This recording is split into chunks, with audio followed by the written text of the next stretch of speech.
why not check out our website at wrestlingfatherandson.weebly.com, and don't forget to like, comment and subscribe to our channel and hit the notification bell.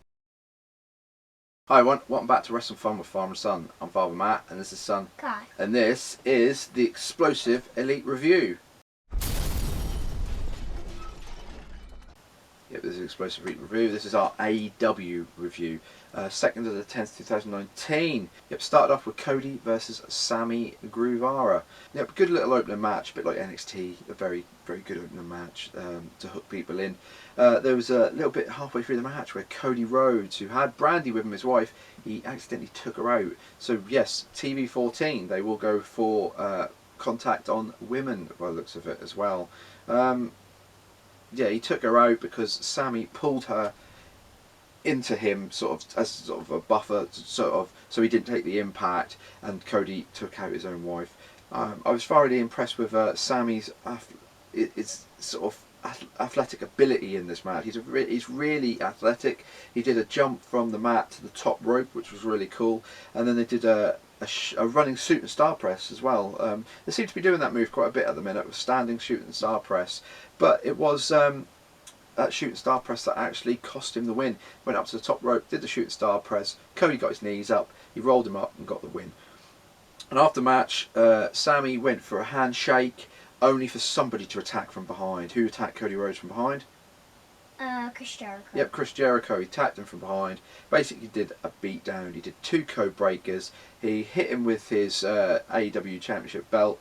He did a chair shot. He set up 2 chairs and he did a powerbomb onto the chairs. He's beating up Cody Rhodes because they've got a match at is it Full Gear? I think it's called, isn't it? Full Gear, their pay-per-view that's coming in November. They've got a title match. So yeah, nice little opening section. I thought it was really, really good. Next we had a quick match. It was Brandon Cutler versus MJF.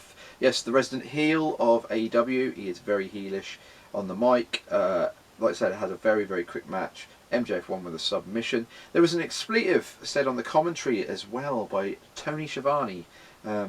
Tony Schiavone has joined the commentary team. He hasn't been on the pay-per-views, but he is on there with Jim Ross and Excalibur now.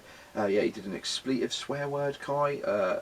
So it does definitely show that they're a bit more raw and edgier than NXT, because obviously WWE is more PG-13. Next we had SCU talking about, they're on the stage talking about the tag team tournament to crown the AEW tag team champions, only for the Lucha Brothers to come out. They had a bit of an altercation, and then the security had to pull them apart. Next week I think the tournament starts, so we'll have to see. The Dark Order already got a bye through the first round, so they're into the second round, and we'll see next week what happens with the other teams. Next we had Hangman Page versus Pac. I won't say his full name because again it is an expletive swear word, isn't it, Kai? And a little bit too adult for your ears, but you know better than to repeat the words, don't you, Kai? Because you're a good little boy. Yeah, I put high flying. There's a little bit of blood in this match as well from Pac. He got accidentally obviously busted open. Towards the end of this match, Hangman Page, he pushed Pac into sort of the referee sort of. There wasn't a referee bump, but he sort of pushed him in, causing a distraction. Only for Pac then to do sort of his leg backwards low blow. He did get the win because he did a black arrow and made Adam Page sort of pass out because the ref just stopped the match, didn't he? He wouldn't let it continue, and then at the very end, working heel again, he wouldn't let that submission go. So this was a match that was supposed to happen at Double or Nothing, I think, but it never happened. It now happened again. It was a good match, like I said, high flying, and there was some high impact in this match, and I was really, really impressed by these two in this match. The next we had the match to crown the AEW Women's Championship. It was Nyla Rose versus Riho, with Britt Baker on commentary. I put a note that said she wasn't saying very much. I don't think she was very confident, I think, on commentary, so she didn't really say too much. Again, this was a match where the story was strength versus size. Obviously Nyla Rose is quite big, a big lady, and Riho is quite small in stature. I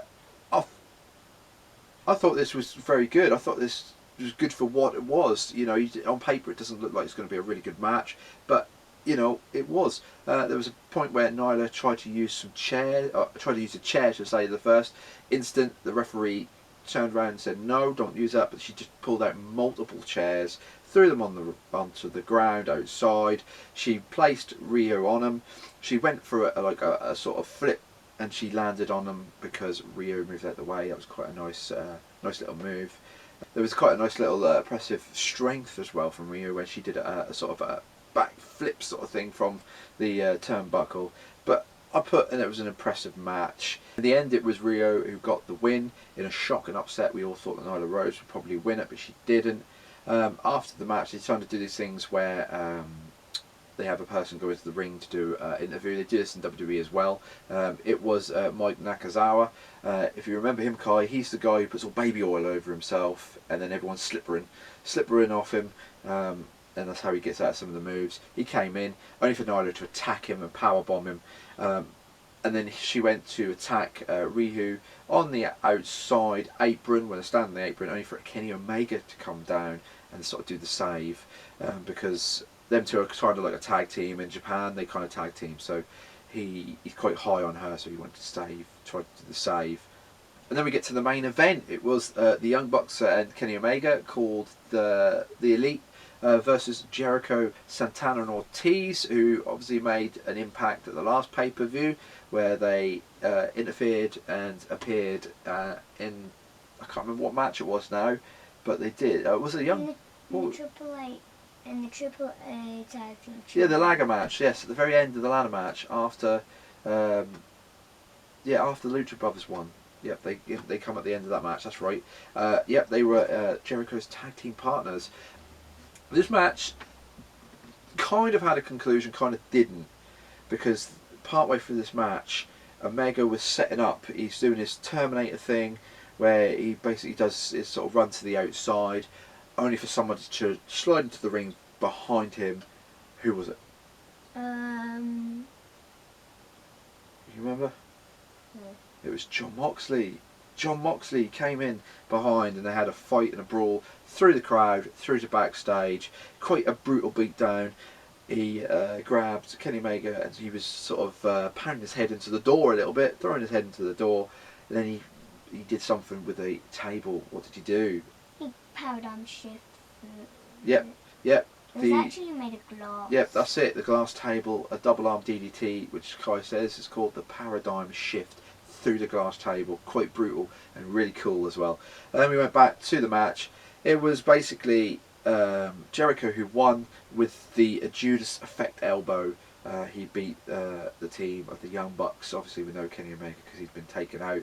Then Jericho won with the Judas Effect elbow, only for them to start beating down the Young Bucks. Cody Rhodes come down to the save. Then Sammy Guevara come down to attack, obviously, Cody Rhodes. He's done a low blow to Cody Rhodes.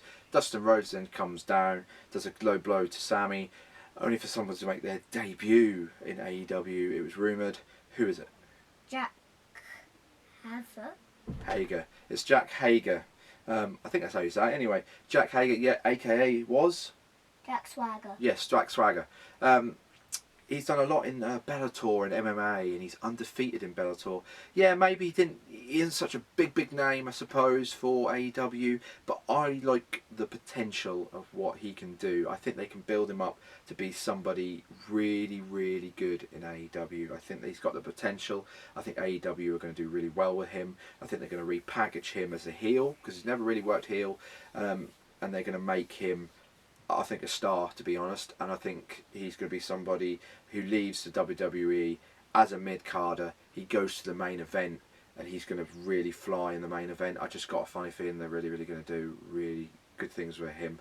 There was a "We Were the People" chant as well from the crowd. Obviously, that was his sort of gimmick in WWE, where he put his hand over his chest and he said, "Repeat after me," and it says "We the People." So yeah, that was where that come from. They set up this little table podium thing as well in the end, and Dustin got a gut-wrench slam by Jack Hager, and that was kind of how they ended, with this sort of stable faction team standing tall over the Young Bucks, Cody Rhodes, Dustin. Yeah, that was it, wasn't it? Just them four. So yeah, I think a very solid show. The report is, because we're doing this a couple of days late, we know the ratings. The ratings for AEW were considerably higher, by nearly half, I think it is.